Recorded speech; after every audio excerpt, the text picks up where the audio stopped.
What is your nation's biggest shame? In Romania, they took 11 years to make 1 kilometer of a highway. I live in the States and we have a freeway in my city they've been working on since 2001. It's only half done and expected to be completed in 2029.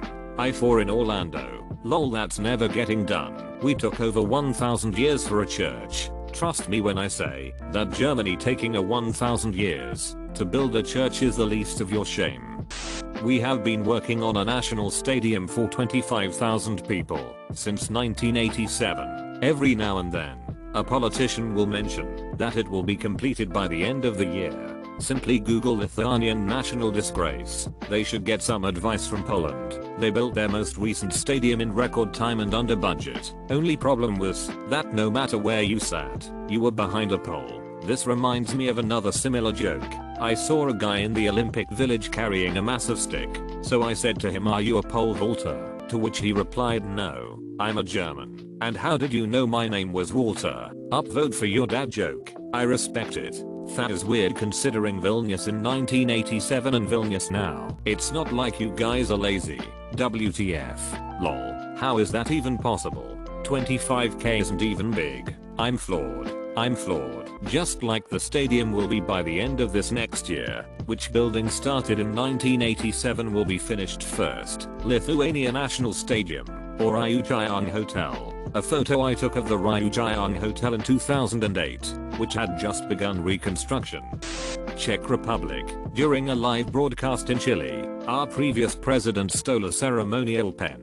That's hilarious. You should see the video. It's genuinely hilarious. He gives this little nod, like he's so effing clever. Just don't Google Czech president. We had some embarrassing ones. France. Our former president Nicolas Sarkozy kind of did that too to the president of Romania. Ike. He was signing a paper and liked the Mont Blanc pen that was presented to him to do so. And you can see him in the footage showing the pen to the Romanian president, as if to say, "Can I have that?" and then immediately put it in his chest pocket. The gesture was perceived as petty and greedy, kind of unbecoming from the president to a rich country like France. It's also hilarious to watch, but really embarrassing too. Well, maybe he politely asked if he can keep it. Man just wanted to keep a cool pen. As a Chilean I can tell that nobody here remembers it. Effing sheep, a fellow Welsh I see. So fun story. The reason this came about was because the punishment for stealing a sheep/fleece was the hangman's noose, but the punishment for effing a sheep was a small fine of a few shillings. So when the sheep rustlers were caught they would plead that they were just effing the sheep to avoid the noose. What happened when the Welshman started counting how many lovers he's had? He fell asleep. This makes me think of New Zealand. I wasn't even aware this was a thing for multiple countries. I moved to the UK from Australia. Every joke about the Welsh I've heard I'd already heard about the Kiwis. The Magdalene Laundries. Never heard of Magdalene Laundries until I read an article about how Synod O'Connor spoke up about how she was sent there as a teen. She got a lot of when she tore up a picture of the Pope on SNL in protest against their abuse. She was right though. The most vilified people are usually just the first ones through the door. 5 years ago talking about Prince Andrew/Epstein would have gotten you labeled as a nutcase. Wow, the more you know. Thank you. Here is the wiki link if you want to know. Seriously, what's with the church and its obsession with making unmarked graves? There's a bunch of films on the church did in Ireland. The ones that always come to mind are the Magdalene Girls, which is uncompromisingly honest in how they depict the horror and abuse of the laundries. The other is Philomena, starring Judi Dench and Steve Coogan. Read up on it.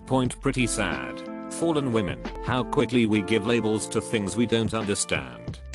My parents' nationality. The Khmer Empire. The Khmer Rouge really effed up the country. Cambodia went from being a pretty decent country to downright effing poverty at one point. It's gotten better, but most of the traditions and other practices are either forgotten or just rarely taught. Khmer history is amazing when you look back far enough. Yet I'm very saddened by what happened just a few decades ago. Your loss of food knowledge is upsetting. We went to a small village near Siem Reap where they are studying the history to try and find the old historical recipes that we lost. It was very interesting. Having been to Cambodia, it's still insanely poor. When I was there were stats that 1 in 4 women would end up in the sex trade in their lifetime. and 1 in 4 of those would contract HIV. That Khmer Rouge led to tons of consequences. Began small, the genocide, obviously, but even things like that, there are a lot of bullet holes in historic monuments like Angkor Wat. Still, it's a lovely place to visit, full of culture and some incredibly nice people. Our second monarch, Leopold II, used the Free Congo state as private property, enslaving, torturing, and killing 10 million Congolese people over the course of 25 years. I just listened to the Behind the Bastards episode on him. He was even a massive douche to his own children. He wouldn't let his daughter eat peaches off the palace's trees because he preferred to look at them, actually counted the damn things, and noticed when she snuck one off. What a petty little arseib. See, that's the schwa. Little things shouldn't always be ignored. Not saying every miserly a-hole is killing tens of millions of Africans, but when you're a shy person on little issues, you're usually one on actually important sh too. Behind the Bastards, you say, thank you. Looking that up now. He revoked hand privileges for slaves that couldn't work well enough. He was a terrible person.